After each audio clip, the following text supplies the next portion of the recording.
Да, се враќаме во студиото. Тука е господинот Гоце Делчев Тодев од независниот синдикат на полицијата. Разговараме за Safe City, нешто што досега што многу ја бранува јавноста, отвара многу дилеми и многу прашања како ќе се спроведува проектот. Има повеќе точки кои се, ајде да речеме во најмала рака, спорни во однос на спроведувањето. Значи, сакаме еве на самиот почеток да кажеме дека никој нема ништо против спроведување на закон. Законот и треба да се спроведе, законот и треба да се почитува, се разбира.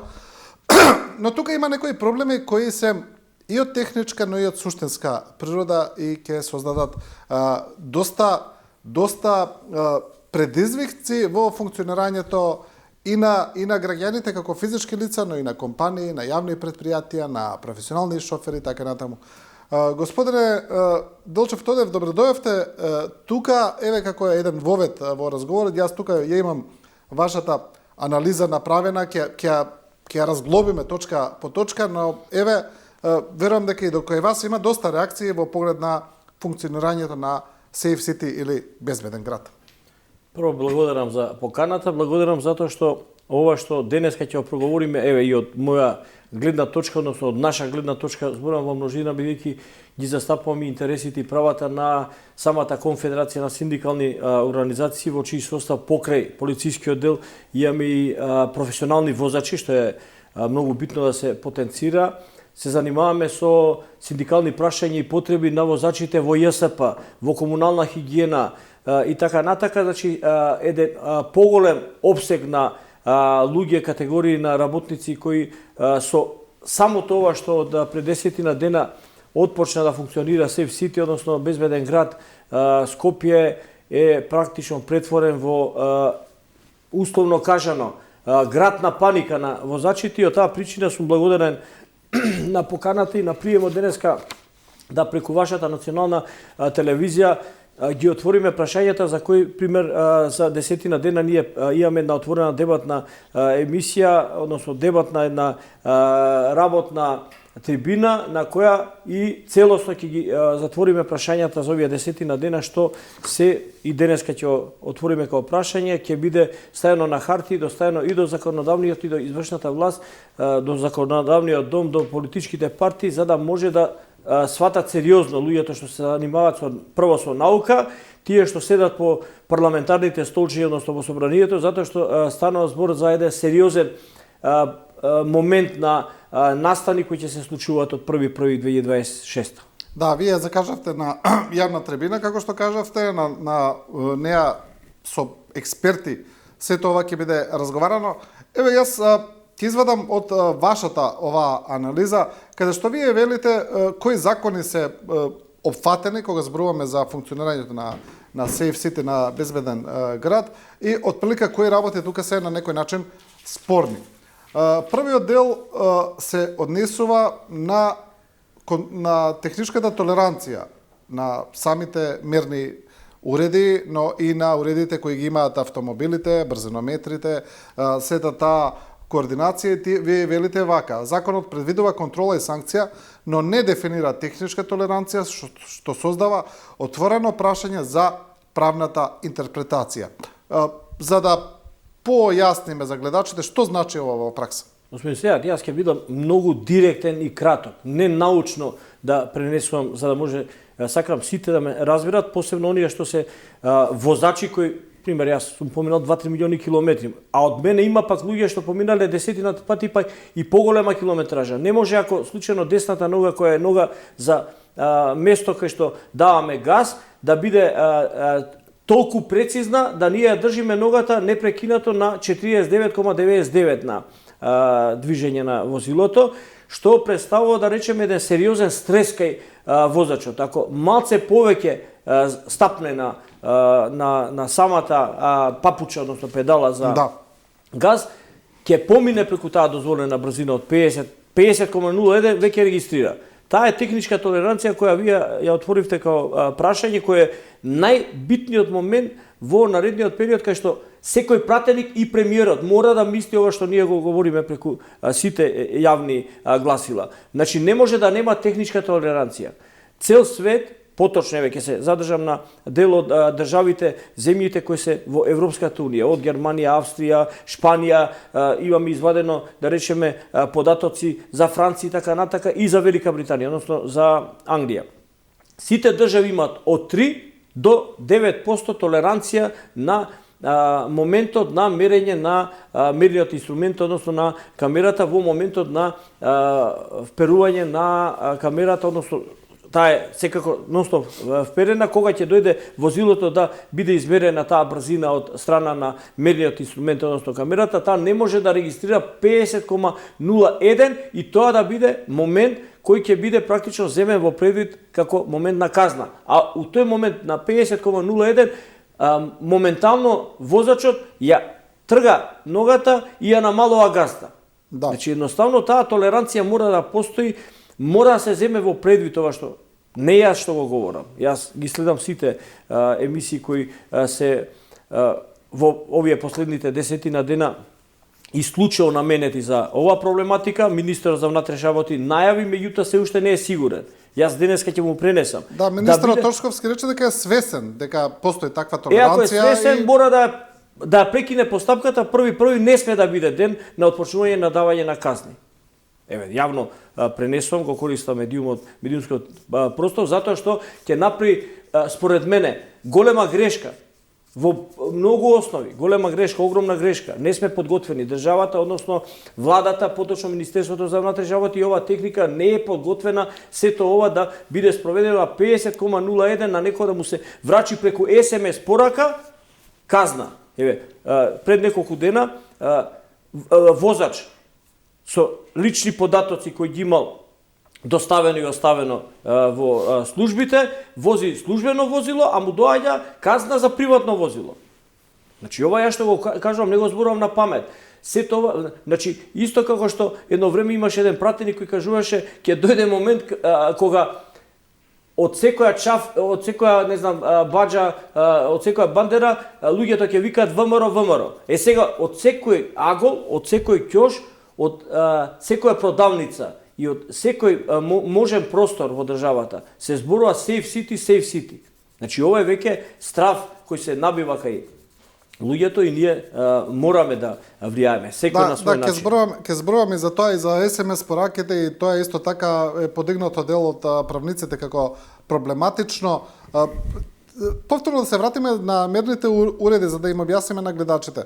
Експертите, барем така, колку ја што гледам и читам, велат, што е проблематично? Проблематично е бидејќи постои баждарење прво на мерен инструмент. И тоа баждарење никогаш и постои толеранција во самото баждарење. Да речеме плюс 3%, минус 3% на мерниот инструмент, камерата или радарот кој мери брзина, но постои баждарење и на брзинометерот на колата, кој исто така не е прецизен и точен. И таму постои некоја толеранција, да кажеме 3 или 5% плюс минус. Значи, вие имате два мерни инструменти кои не се апсолутно точни. Така е. Не се апсолутно точни, ни тој, но вие го казнувате граѓаните како што вие велите за 50,01. Што е нелогично во веднаш во самата постапка, да. Така е. Сега, Англија отишла најдалеку. Има практично толеранција по двата основи. И баждарење, односно толеранција за мерниот инструмент, меѓутоа има и толеранција во однос на километражата на возилото. Па има, вика, 7% му е толеранцијата за мерниот инструмент и плюс 2% дава, 10% му е толеранција за мерниот инструмент и 2% му дава толеранција на километражата на возилото. Дополнителни. Така да, Англија е многу ригорозна според сето тоа што го следим и експертите, односно целата јавност, сето тоа го знае, посебно тие луѓе што имале прилика да возат низ Англија. Значи, нема дилема. Меѓутоа, надвор од таа толеранција, значи, повеќе не постои никаква сила, шанса, ниту можност за било какво пазарење и договарање. Ако е 50, 10%, 55 и плюс 2% му дава толеранција на самиот мерен инструмент на километражата. Значи, тоа е нешто разбирливо, затоа што јако сум, пример, конкретно ќе одам со сите ние кои сме влегувале во Скопје, пример, од Куманово или од Белград, земено, од исток, на делот на пример Гази Баба. 70 е ограничувањето на брзината на хиподром. Замислете се, на автопат со 6 ленти 70. Мислам, абсурд невиден. И сака одите 70,01, има и таму веќе има камери кои за брзо време ќе треба да го регистрираат, а нема никаква можност за, мислам, од 120 веднаш оди на 70. На 70. Таму, да. Нема логика. Отприлика, еве и овие закони кои ги цитирате, закон за прекршоци, член 8, 14, 27, 33, 49, еве на брзина да кажам, пропорционалност казната мора да биде во рамки на тежината, правна сигурност, предвидливост, утврдување на факт и велите, ако мерната вредност е дискутабилна, казната не сме да биде автоматска. Европските стандарди бараат задолжителна дедукција на мерната грешка.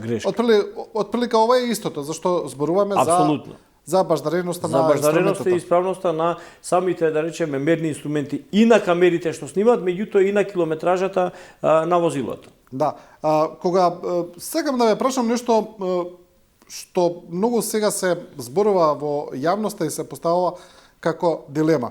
Имено надлежните тврдат и министр Тошковски рече пред некој ден дека и самиот бил казнат, што мислам му дошла опомена што возил над 50, 51 и со тоа сакајќи да илустрира дека системот ќе биде автоматски, дека како до сега нема да има можност за протекции, за нели народски кажано кинење на казни и така натаму, дека системот ќе биде праведен за сите.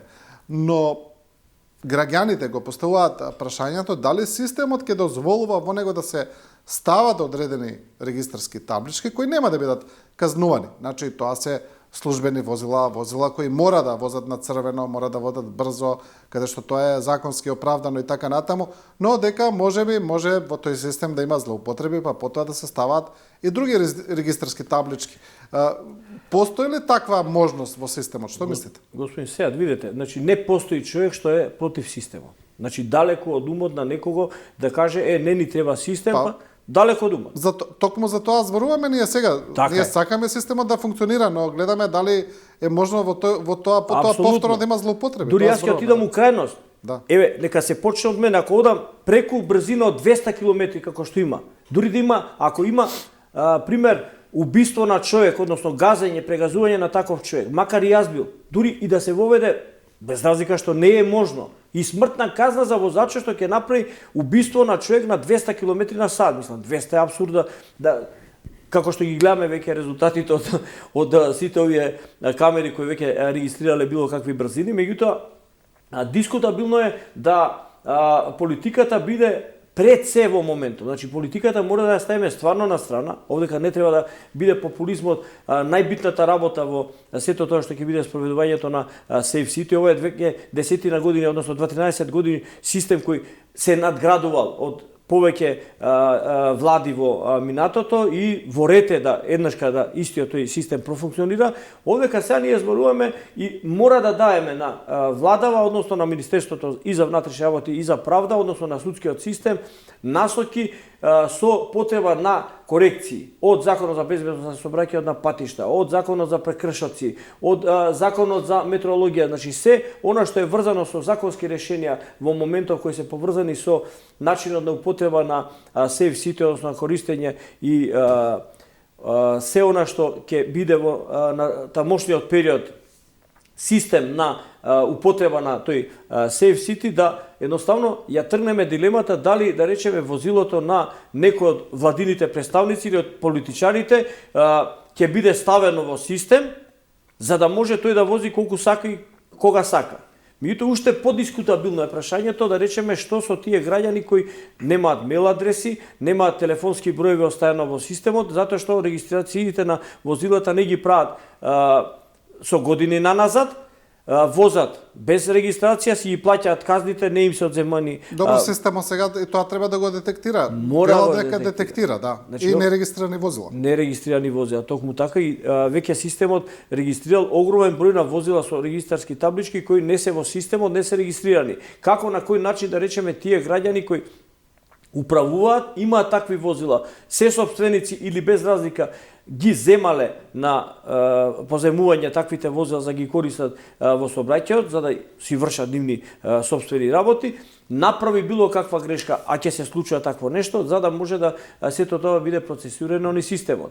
Значи, во рете ги слушаме сите коментари од бројни официјални, кажувам, официјални затоа што луѓе кои се согласно описот и пописот на нивните ингеренции, дали професионални во полицијата или пак политички за донесување водење на политички одлуки во рамките на самата држава, мора сериозно да ги прифатат сите овие насоки, односно дел од насоките сигурно и од она што јас денеска го говорам, се со цел да ја исклучиме можноста да граѓаните имаат сомнеш дали системот ќе ги распознава возилата кои буквално ќе бидат посебно бележени или ставени во систем.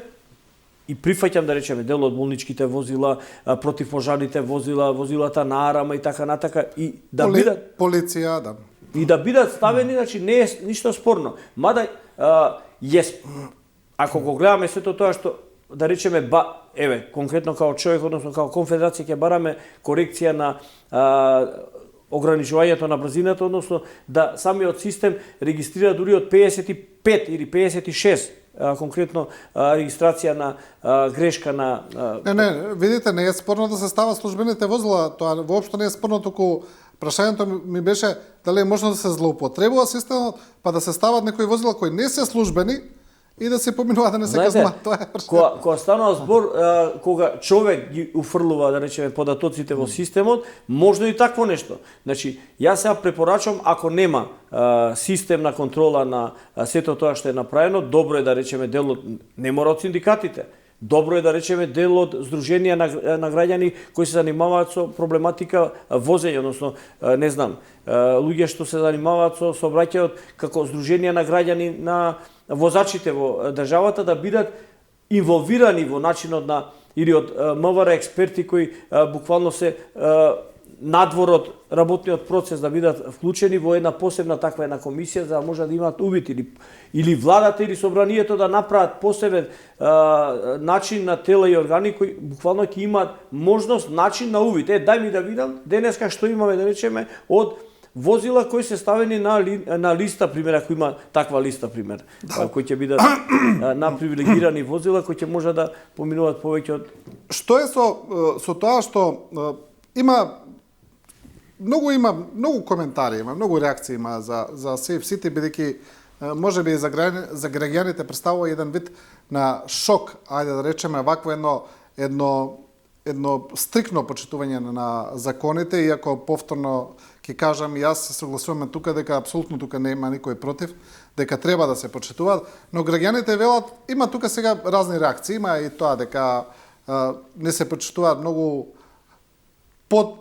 потешки закони, нели она како што вели народот се краде на сите страни, корупција, така натаму. Тие тоа го гледаат, а сега ќе мора да бидат казнувани обичните граѓани, но ајде тоа е ајде да речеме еден урбан начин на размислување кој нема да го толку да го третираме, но има на пример она што го гледаме многу често е дека обичните полициски службеници не ги почитуваат законите. Значи, гледаме дека зборуваат на мобилен додека возат, и бидејќи и вие сте полицаец, знаете за што зборувам, и дека кога излегуваат не им е правилно облечена службената униформа, и дека не носат капи, и дека кога им се обраќаат на граѓаните, не им се обраќаат како што треба, како што тоа е пропишано со правилата на службата, не се однесуваат како што треба да се однесуваат полициски службеници, дека и тие паркираат на булевари кога одат да купат јадење, значи не зборувам за службени потреби. Како сето ова да се регулира, бидејќи сега граѓаните за ова ми се чини со право реагираат. Велат, ако овие и не само полициски службеници, туку и сите оние други возила што возат функционери, што и така натаму, се однесуваат вака, значи нив повторно нема никој да ги казни, а ние ќе бидеме казнувани на секој чекор. Со полно право граѓаните ова што го набројавте како грешки кај огромен број на полициски службеници го толкуваат како грешка на системот. Јас со синдикати се занимавам и се бавам повеќе од 20 на години и 20 години истото го зборуваме дека полицискиот службеник мора од чорапи до капа да биде облечен тип-топ, тоа представува државата. Ако денеска министерот Панче Тошковски и сите останати во Министерството за внатрешни работи и владата не ја сватат сериозно пораката на граѓаните за ова што го кажувате, излегува полициски службеник кој носи кошула од 95-та година, а нема панталони, да речеме, службени, а носи патики. И икс други начини на облекување на еден полициски службеник која представува државата и се тој треба да го спроведе законот и да му пренесе на граѓанинот дека едноставно ја злоупотребил неговата возачка должност и можност, што останува за коментари кога едноставно нема ниту соодветна опрема полицискиот службеник.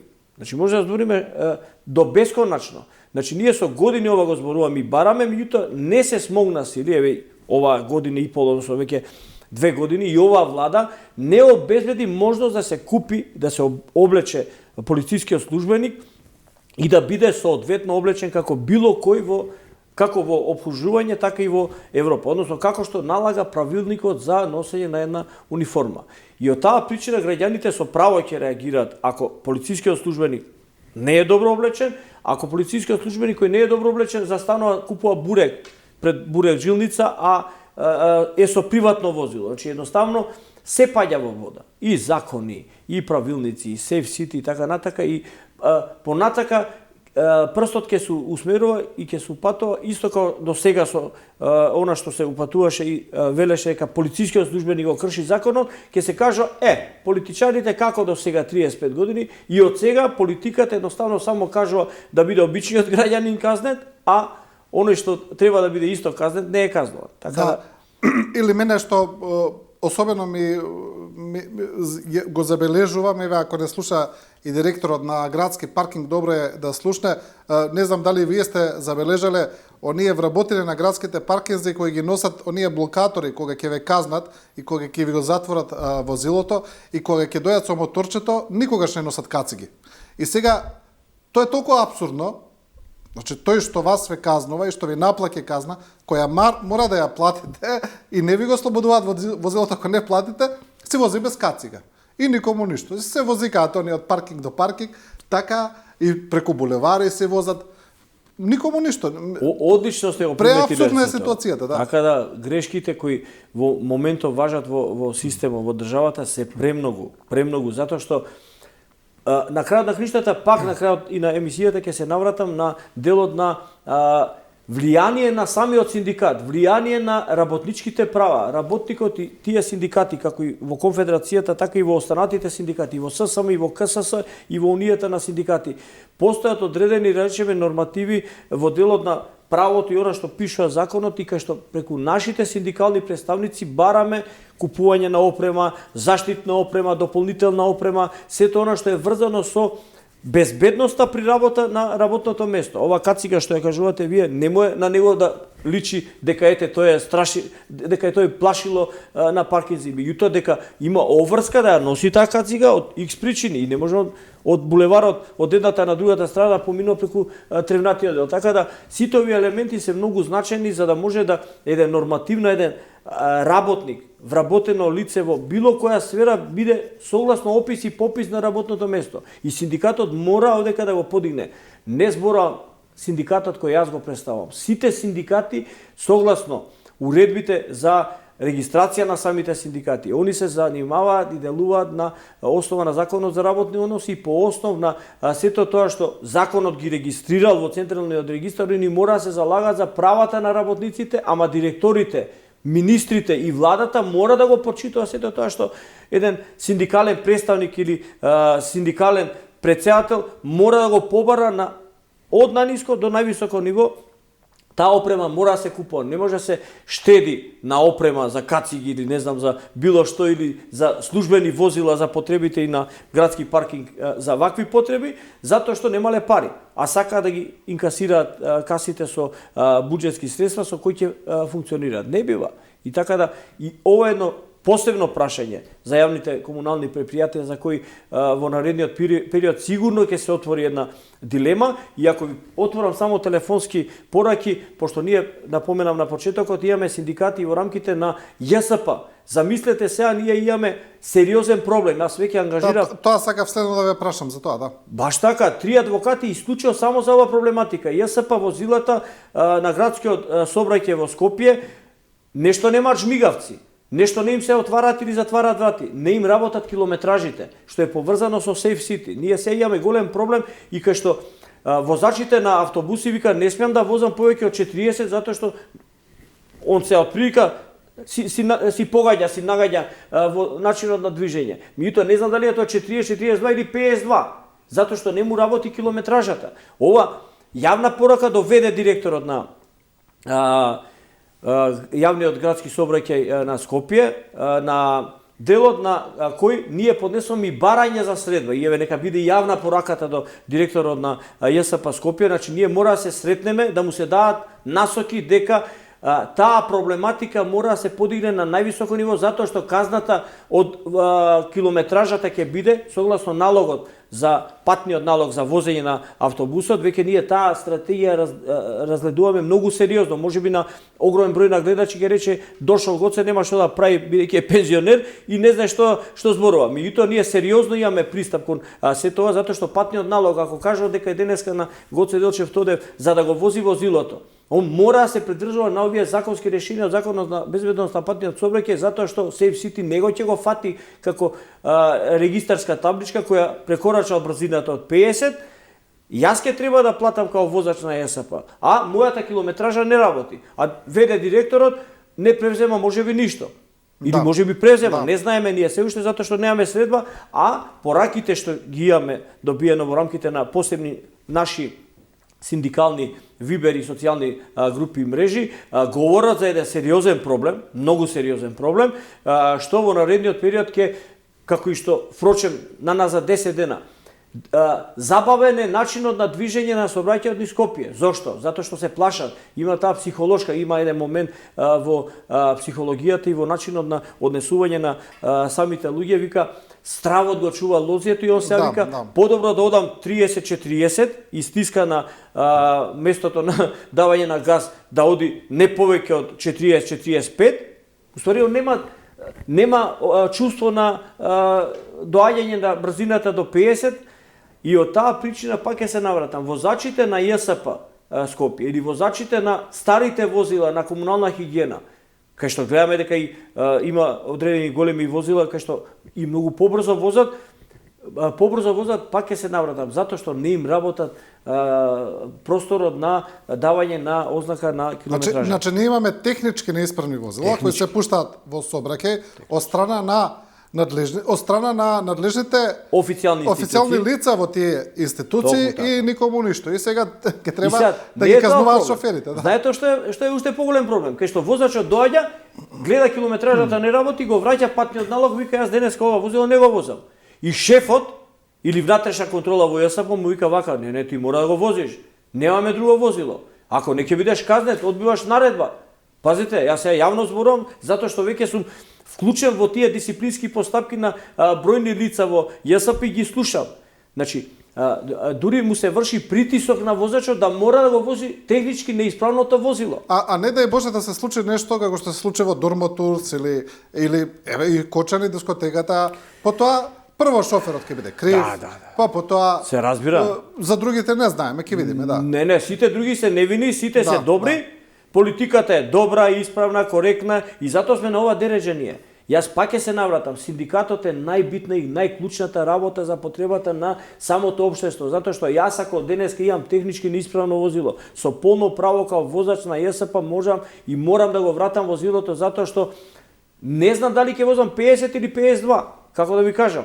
Затоа што имаме еден случај на дисциплинска, вика кај што Мора вика да зголемам на гаста, затоа што ако не зголемев, ќе направив поголем проблем удес односно сообраќајна незгода која буквално ја избегнав затоа што ја зголемив брзина. Да. Или ако не му работиш жмигавец, ќе го казнат затоа што не дал жмигавец. Тоа е посебна приказка, ако верувате. Или светлаколи не му работат. 10% не работат. Штопови ако не му работат или било што. Ние имаме случај кај што не му работеше воланот за управување, па кај што покојниот веќе возач на ЈСП се качи на жардинјера и испадна виновен, меѓутоа се заврши случајот, замина тој директор, се тужевме, не знам што све не правиме, човекот си почина од стрес, затоа што знае дека не беше виновен, му се качи возилото, автобусот, ако се сеќавате, ако памтите, на Мавровка му се качи, на жардинјера му се качи. Да, поради и почина, Бог да го прости, човекот и почина, као ништо да не се случило. Ете. Да. Повторно се враќаме на Safe City. Ова ќе биде проблем, не само за јавните предпријатија, туку и за приватните компании, за сите кои имаат многу возила, многу шофери, за рентакар фирми, бидејќи законот или правилата предвидуваат доколку возилото не го вози собственикот на возилото, доколку го вози некој друг. Тогаш тие треба да отидат во МВР, да го известат на МВР дека го возил друг и така натаму.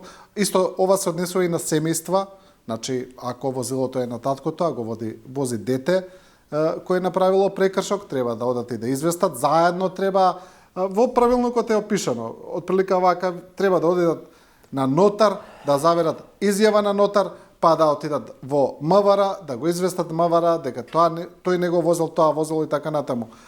Сега има еден друг момент. Ние знаеме дека ова не е ново, ова функционира на Запад многу оддавна.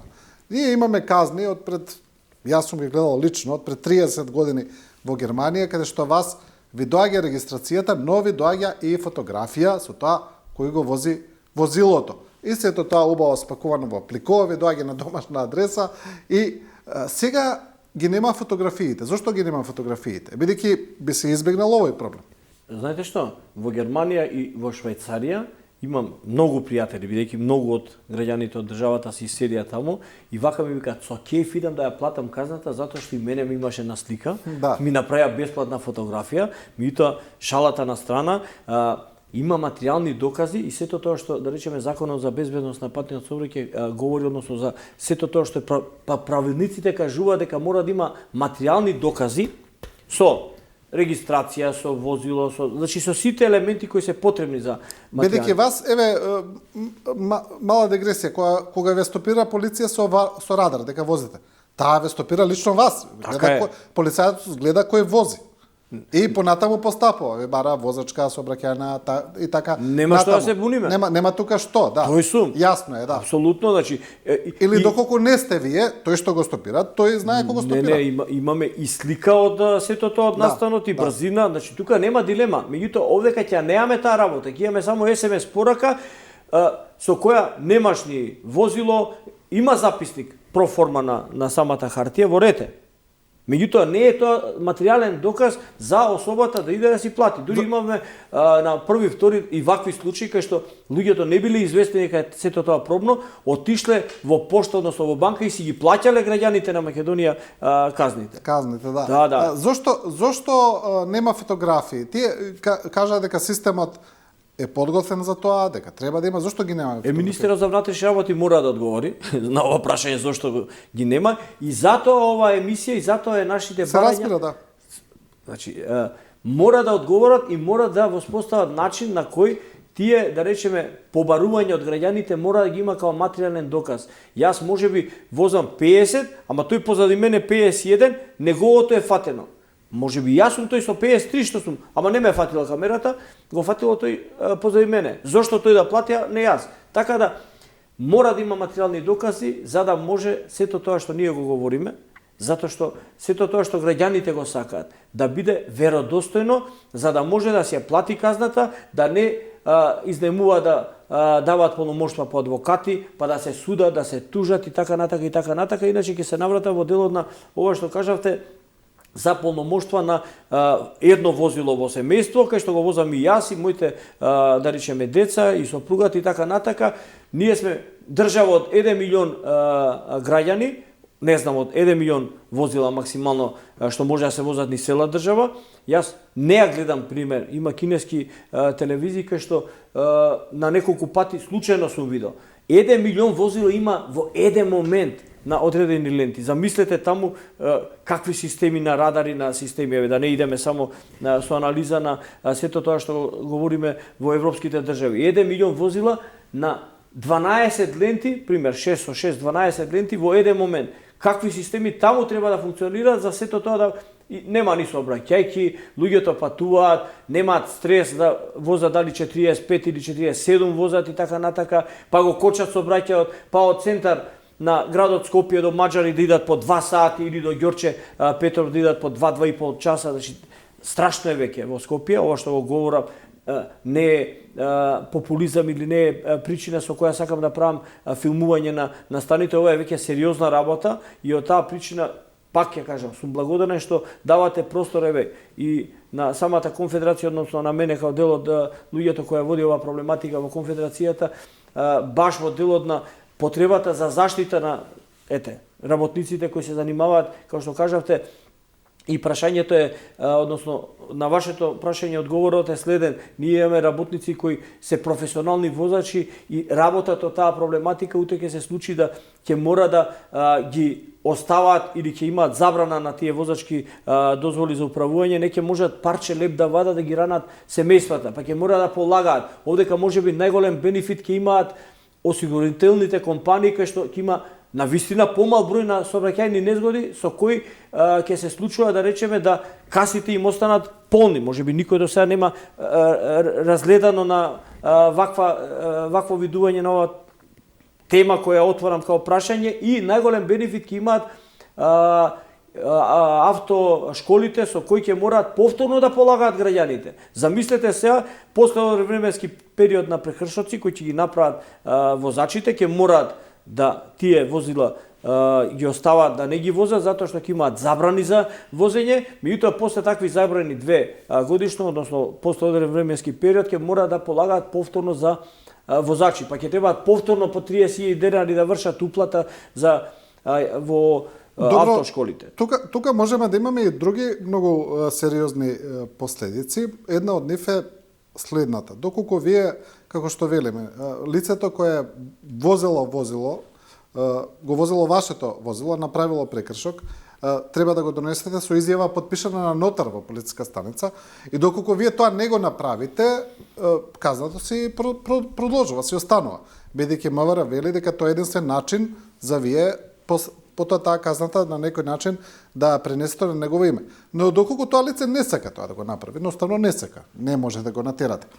А доколку направи прекршок, значи ние забораваме дека тука има и кривична одговорност. Доколку вози 50 на дозволено, веќе тоа го кршите кривичниот законник, нели безобзирно управување на моторно возило. Значи можеме да имаме многу сериозни последици. Тука веќе тоа не е само да платите казна, туку зборуваме и за кривична одговорност, за евентуално и затворска казна од една банална причина што законот не предвидел дека таа казна мора да биде проследена и со физички доказ. Токму така. Ово е можеби клучниот момент од сето тоа што граѓаните го барат од сите институции кои се најповикани и најсоодветно одговорни за спроведување на Safe City. Пак ќе повторам, никој не е да не се спроведе, меѓутоа сите овие елементи мора да се превземат и да се стават на хартија сериозно, научниците, односно сите професори, научна фела, институции кои се занимаваат со анализа на сите законски решенија и на крајот на краиштата, пратениците, односно политичките партии, кои се најкомпетентни со кревање на глас да ги сменат законите. Закони кои мора многу брзо, по брза постапка, итна постапка да бидат спроведени, за да не се доведеме во една сериозна хаотична ситуација. Па да трчат луѓето да заверуваат, како што кажувате, нотарски изјави, а не ја завериле, а согласно одредени регулативи или правилници за Safe City, да одговараат, а Што ако не подпишале, а од друга страна направи сообраќајна незгода со која ќе има смртни последици за одредени лица, а не направи да речеме префрлување полномошно дадено на нотар, собственикот на возилото не го управува возилото, тој што го управува направи сообраќајка со која ќе има смртни последици, а ќе треба да лежи у затвор собственикот на возилото. Мислам, Мене ми кажа и друга апсурдна ситуација, пријател, која му се случила навистина на него, значи тој е собственик на плац за коли, купува човек возило од него, оди до една скопска населба, значи ова зборуваме за еден час. Во тој час он прави 3 прекршоци, него на телефон 3 пораки му доаѓаат. Нормално. Во тој момент. Нормално, затоа што табличката не е префрлена се. Затоа што видете сега, согласно сето тоа што ние го имаме сега, работи Safe City, работи, меѓутоа не функционира. Функционира само да правиме сега ние емисии, само да правиме, да речеме, анализи, да едноставно еден со друг се гледаме преку камера, а не сакаме да седеме на маса. Значи, министерот за внатрешни работи, по 5 пат ќе кажам, мора хитно, не мора мене, не мора вас као телевизија у крајен случај, меѓутоа мора сериозно да свати дека имаме сериозен проблем, затоа што, као што кажавте, ќе треба да одговара автоплацот, кој има, речеме, 100 возила, како иначе ќе го земе возилото собственикот кој сака да го купи, дава пари, а едноставно не го проверил дали возилото е технички исправно. Он не може на невиден, на него чаша вода и пиеш ти, пијам јас. Во ред, технички исправно. Меѓутоа техничката исправност на едно возило, ако не отиде, значи, за 1 сат ќе треба за 5 возила да вади сега пробни таблички за да може ги управува по градот. Мислам, крајно несериозно во делот на овие постапки со кои пак ќе напоменам. Не сме правните субјекти па да дозволате како автошколите да ова помине тек така. Затоа што и тие ќе имаат последици и тие ќе се влечат по судови и наместо да имаат, да речеме, одредени бенефити со проценти добивка за купопродажба на возила, бидејќи со тоа се занимаваат као автоплацеви. Нерегуларности кои ги имаме согласно одредени уредби во моментов ќе доведуваат во прашање да нивниот буџет се крати затоа што законот не предвидел за ваква работа начин на регулирање, односно на плаќање на одредена казна. Да, еве бидејќи ги поминуваме сите оние работи за кои има реакции во јавноста, за кои се зборува. Уште една е тоа што дел од правниците предупредија тоа кога возило го вози друг човек и тогаш вас ви доаѓа SMS порака на вашиот телефон, бидејќи регистрацијата е ваша, а го вози некој друг, вас ви доаѓа SMS порака, но со податоци од тој човек, што е исто така проблематично, бидејќи вела дека тука веќе се прекршува законот за заштита од лични податоци. И проблематично, и симптоматично, и незаконито злоупотреба на лични податоци на... Бидејќи оној линк таму, потоа вие кога ќе го отворите со прекршокот, со оној формулар цел, таму се пишува. Таму се пишува, така е. Да. Податоци кои се врзани со лицето на кое му е пратена SMS пораката. Ова е едно од можеби исто така клучните моменти кои буквално граѓаните го имаат како основа и веќе го имаат предвидено, викаат, абе во Турско вака не било. Во Турско точно знаеле кое лице треба да плати данок, ако не плати данок, само него го малтретирале, го, не знам, го присилувале да плати. Овдека сега и тој што не направил прекршок ќе треба да сноси последици затоа што законот не дорегулирал прашања кои се врзани од витално значение на користење на самиот Safe City. Така да ова што е клучно во делот на SMS пораките не сме да се заборави моментот кај што граѓаните имаат и некоја заштита на тие лични податоци, согласно законот за заштита на лични податоци, помеѓу останатото е и таа, да речеме, тој податок кај што му се упатува на телефон. Што ако смени телефон, а умеѓу време не му е завршена таа техничка комбинаторика за префрлување пак на самиот телефонски број. И умеѓу време пак го зима тој број некоја трета особа, особата третата што нема појма, не е завршено, да речеме, а ги има превземено податоците, ќе треба јас за 5 дена, например, се случува сето тоа, ќе треба јас да бидам тој што дошле пораките на телефонот, јас сум корисник на тој телефонски број, јас ќе треба можеби да мислам сега, парафразирам 5 дена, може и за 10 дена да се случи такво нешто. За да ги плаќам казните од некој што претходно го имал телефонот. Да. Вие Односно бројот. Најавивте јавна трибина на која ќе се зборува за сите ови прашања и еве вака пред самиот крај на емисијата да резимираме. И оваа емисија и таа јавна трибина треба да дадат препораки како да се дорегулира и како да се подобри Safe City.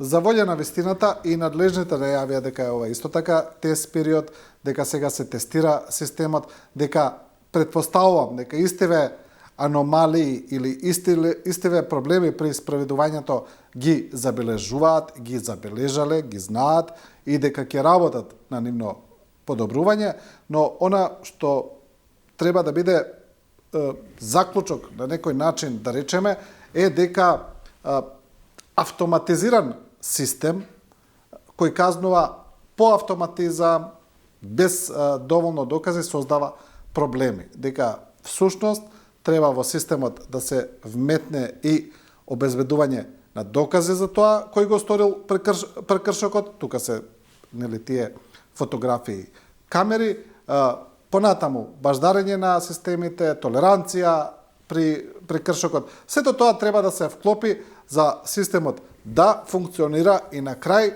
граѓаните нормално да се го почитуваат законот, но не да се чувствуваат обесправени. Сега токму така ние еве за крајот на овој настап, односно емисија, отворена дебата и така натака, ќе најавиме и веќе за сето тоа имаме обезбедено простор во факултетот за туризам во Карпош.